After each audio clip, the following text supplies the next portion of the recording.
The sun had barely touched the horizon when a lone cowboy named Samuel Hart rode across the dry plains of the New Mexico territory. His horse, Dusty, trotted slowly through the wind-carved canyon, the morning air thick with the scent of dust and sagebrush. Samuel had been traveling for days, searching for work, for a purpose, maybe even for redemption. The Old West was a hard place, and good men often found themselves on the wrong side of fate. As he reached the edge of a narrow creek, he saw something strange lying beside a dead tree, a small figure, barely moving. He dismounted and approached cautiously, his boots crunching on dry earth.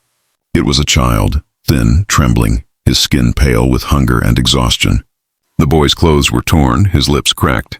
Samuel knelt beside him and gently poured a few drops of water from his canteen. The boy blinked weakly, whispering words Samuel didn't understand. He realized then that the boy was native, maybe Apache or Navajo, but at that moment none of that mattered. The child was dying. Samuel wrapped the boy in his poncho, lifted him onto Dusty's back, and rode toward his small barn on the edge of the valley. By the time they arrived, night had fallen. Samuel built a fire, cooked a small pot of beans, and carefully spoon-fed the child. The boy ate slowly, his eyes never leaving Samuel's face, filled with both fear and gratitude. "Don't worry, kid," Samuel said softly. "You're safe here."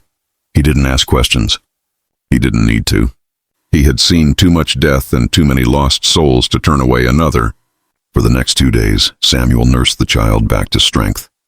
The boy spoke little English, but he managed to tell Samuel his name, Tawa.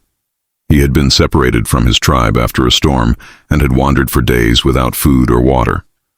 Samuel gave him a place to rest, repaired his torn clothes, and even smiled again for the first time in years as Tawa played with his old lasso outside the barn. There was something pure about that small connection, something that reminded Samuel of the man he once was before war and regret hardened his heart. That night, as Samuel sat by the fire sharpening his knife, he heard faint drumming in the distance. He paused, listening. It grew louder, rhythmic, echoing across the canyon. He stepped outside, scanning the horizon, but saw only shadows moving beneath the moonlight. He brushed it off as the wind playing tricks on him and went back inside. At dawn, he woke to a strange stillness. Even the birds were silent. As he opened the barn door, he froze. In front of him, stretching across the golden morning fields, were rows of warriors, hundreds of them. 200 native riders on horseback, all wearing tan buckskins and white feathered headdresses, stood silently facing his barn. At their center, a tall chief sat proudly on a dark brown horse, holding a spear that shimmered in the sunlight. Samuel's heart pounded. He glanced at Tawa, who stood beside him now, eyes wide with tears. The chief raised his hand, and every warrior dismounted in perfect unison. Samuel swallowed hard, unsure if he was facing gratitude or vengeance. The child stepped forward and ran toward the chief, shouting words Samuel couldn't understand.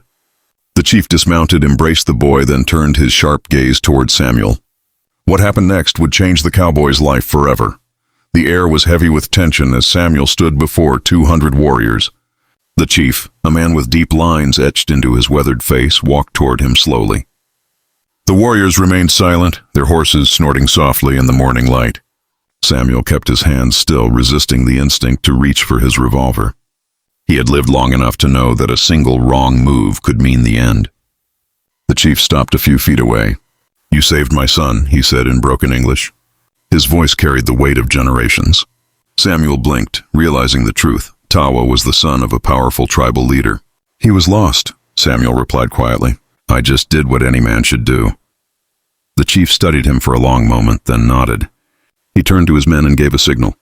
Suddenly, dozens of riders moved forward, forming a half-circle around Samuel's barn. For a heartbeat, Samuel feared the worst. But instead of drawing weapons, they dismounted and began unloading baskets, hides, and food, offerings of gratitude. Tawa ran back to Samuel, holding a beaded necklace made of bone and turquoise. "Father say, you good man," he said softly, placing it around Samuel's neck. The chief smiled faintly and raised his hand again. The warriors began chanting, a deep rhythmic sound that filled the valley with ancient power. Samuel stood motionless, overwhelmed by the moment. For years he had carried guilt for things done during the border wars. Villages burned, people lost, choices made in the name of survival. But now, surrounded by those he once saw as enemies, he felt something he hadn't in years. Peace. The chief placed his hand on Samuel's shoulder. "You are friend to our people," he said. "When you need us, look to the hills." With that, he mounted his horse and rode away, his warriors following in perfect formation, leaving Samuel alone again in the quiet morning light. As the dust settled, Samuel looked at the necklace around his neck. He felt a strange warmth, as if the weight of his past had finally lifted. He walked back into the barn and saw Tawa smiling, helping himself to breakfast. "Guess you'll be staying a while," Samuel said with a laugh. The boy nodded eagerly. For the first time in years, the barn didn't feel empty. In the days that followed, Samuel taught Tawa to ride, to mend fences, and to shoot tin cans off the rail with his old Winchester. The boy's laughter echoed through the valley, bringing life to a place once haunted by loneliness. Months later, as winter approached, Samuel rode out to the canyon ridge. He saw smoke rising in the distance, the tribe's camp. He smiled, tipping his hat to the horizon. He knew he had found something far greater than gold or land. He had found forgiveness. The legend of the cowboy who helped the starving native child spread far across the frontier.